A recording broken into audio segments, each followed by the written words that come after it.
Alright, so hey guys, before this video even begins, I know that there's been a lot of confusion with CXC recently. Trust me, all the way I go through it. CXC, I don't know what I'm to them, but we move. I figured out what could help some of us is by having resources. So what I have done is I've linked a few past papers in the description below, so you guys can check them out for CAPE and CSEC. Make sure to check them out. And also, if you guys have any past papers that are not already in there, or any links at all to any CAPE resources, any CSEC resources, please feel free to send them to this email, shamzresources@gmail.com. Feel free to send them to this email and I'll definitely add them in the description. And yeah, also make sure that you watch the whole video, and I hope that you guys can take something away from it and that it will be beneficial and helpful to you guys. So yeah, enjoy the video.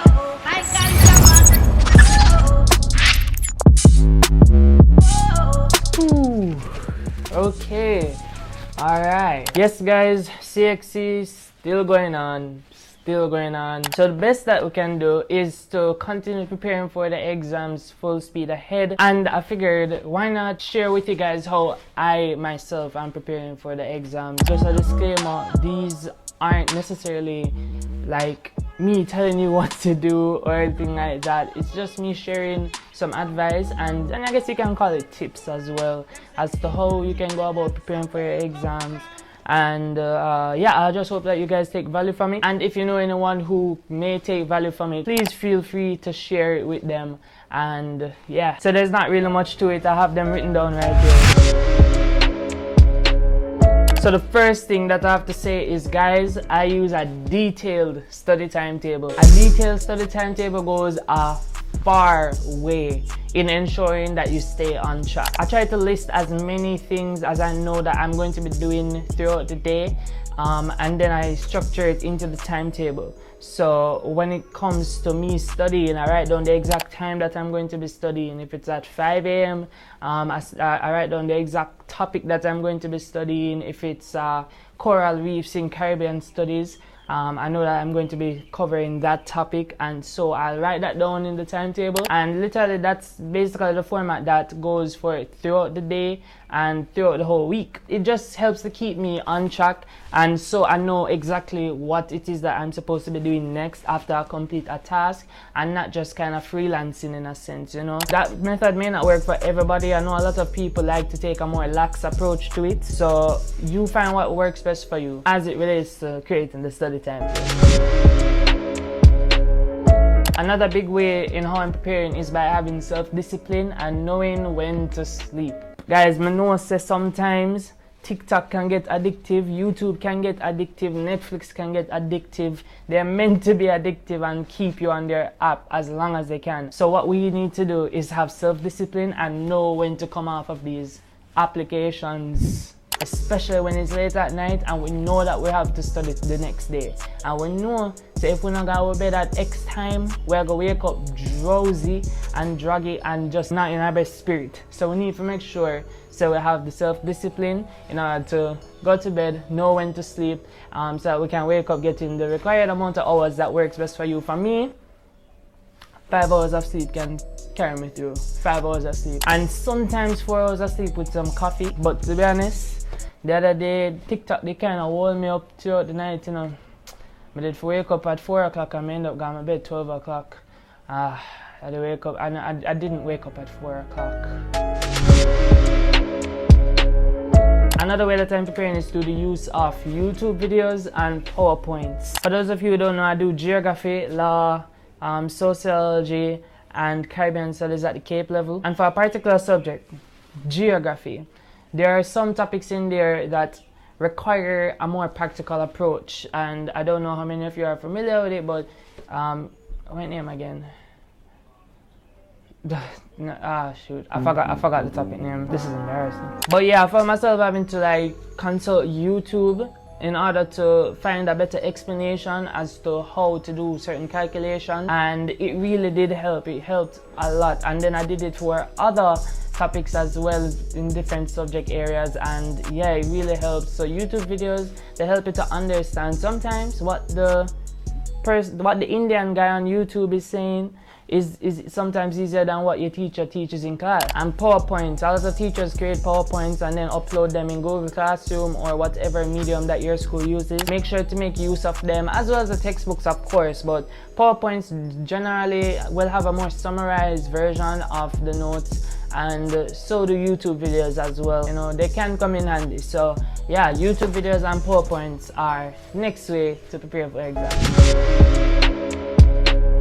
And I did mention textbooks. When it comes to textbooks, another way that I am preparing to study is by reiterating what the textbook says with my own writing. So I'll actually write out a sentence that the textbook says, like at the side of my own textbook or like in my notebook or something, with a pencil, and I use colors a lot. So say for example in the textbook it says the definition of sustainable development, and it reads: sustainable development is development that meets the needs of the present without compromising the ability of the future generations to meet their own needs. What I'll do is I'll use a pencil and I'll rewrite that whole sentence straight from my mind. So I'll read it once or twice, or however long it takes me to kind of, you know, get it stuck in my mind, and then I'll rewrite it with the pencil on the side of the textbook or in my notebook, or reading from PowerPoint.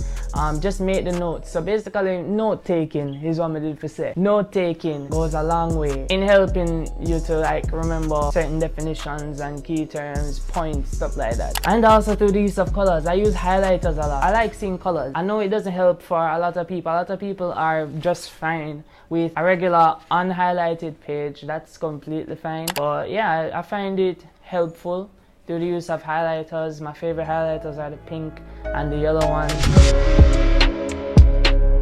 Sometimes, you know, guys, it's hard to wake up in the mornings. It's hard. We're just tired. It's hard. There's been so many times when me set an alarm for wake up in the morning and it don't wake me up. It don't wake me up. I sleep straight to it. I don't even like set a single alarm that says just 4 o'clock. What I do is I set them like from multiple time slots. So 4 o'clock, 4:15, 4:25, 4:30, 4:35, all the way up to 5 o'clock. And then if 5 o'clock come and I still don't wake up, I set it for 5:30, 6 o'clock, 6:30. So I set multiple alarms, and it can be a little bit, it can help. To be honest, it can help. But what I would suggest is you set an alarm on 2 devices if you can. So I set an alarm on my phone and I set an alarm on my tablet. They oftentimes will do the trick. Yeah, sometimes them fail me, but that might just be because of my own fault. And this is like going back to like the second point about staying up too late. And yeah, so so I guess that's a combination of the first one, having self-discipline, knowing when to sleep, and also being able to set multiple alarms. So that will help you guys. You know, studying can be draining. So it's always good to like replenish yourself. What I do is I drink coffee. Yeah, the caffeine, it helps to keep me awake throughout the day. And coffee is also a brain booster. Coffee is a brain booster, guys. So it can help with like your memory as well. Just like a fun fact for those of you who didn't know that. But additionally, I also take vitamin tablets. It can be draining. Studying can be draining. So it's always good to take care of your body at the same time while you're, you know, putting in the work to make sure you get good grades and stuff. But yeah, make sure you take care of your body as well, physical health. Coffee isn't the best thing. It's not the best thing at all, but it does help with keeping you energized and keeping you awake. I know that for some people, caffeine tends to have the opposite effect, but yeah, that's one thing that I use. Another way how I'm preparing for exams is that I use a calendar and a countdown. I'm very much a visual person. I'm very much someone who appreciates visuals and seeing things. So what I did was I printed out the calendars for June and July, and then I printed out my exam schedule as well, and I kind of just like made notes as to what date exactly whatever exam that I have is falling on. So yeah, that helps with keeping me organized and knowing exactly how much time I have before the exam. It doesn't really intimidate me because I would have known that the exam is coming, so it gives me more time to adjust. It doesn't feel like it's creeping up. You know, it doesn't feel like it's creeping up by surprise because I know exactly when the exam is going to be taking place, because I have those dates set and marked on the calendars. Guys, another great tip is knowing your end goal. Basically what this means is you setting that goal for yourself. What is the goal that you want to accomplish after these exams? What is it that you ultimately just want to achieve overall? It can be something short term, it can be something medium term or long term. Just know what your end goal is, and I think this tip can definitely apply to not just like CXC exams, but exams in general, and even in life in general. Having an end goal can act as a motivator for you, and it definitely helps with keeping you on track and knowing the reason why you started in the first place. Some examples can be your end goal being making sure to get all ones in your CSEC or your CAPE exams. That's your end goal, you know. So you gotta make sure you write it down. You gotta make sure you study hard to get them all ones, and then ultimately when you do get them, you gotta feel good, and you gotta remember that you did write this down and you did achieve your end goal, and in the end you gotta feel very proud of yourself. And if along the way you're wondering why am I even doing this, or you get tired or unmotivated, just look back on that end goal that you did write down, and odds are that it will help you to remember why you started and put you back on track, and you pick up from where you left off. You know, just my end goal for studying for these exams is to get all ones, you know, and so as to matriculate up further into my my studies. And me knowing that end goal of mine that I have set and that I've written down, it helps to keep me on track when I'm feeling tired, unmotivated, somewhat stressed. I try to remember what that end goal is that I set for myself and what I want to accomplish as soon as this goal is met. I think that can help you guys. I hope that really does help some of you. And finally, having relaxation time. Guys, it's imperative no matter what you guys are doing, it's imperative to have time to relax. Me time. It's super important in keeping you sane, and your sanity is what is most important. Your mental health, people always say this, your mental health comes above all else, and it truly does. So make sure that you make time for yourself while still, you know, grinding and making sure you accomplish and achieve that end goal of yours. But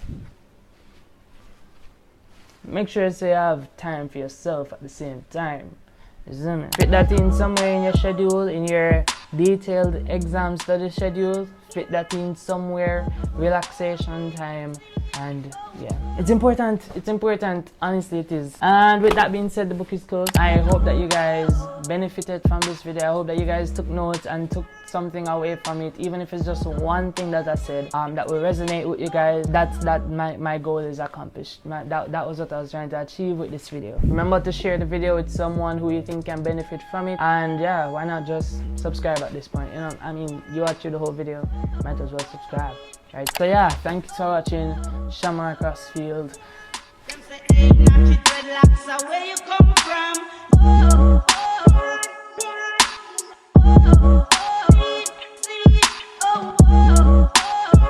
Literally, the app developers are tricking you guys. Them are fooling. We need to get woke, guys. We need to wake up.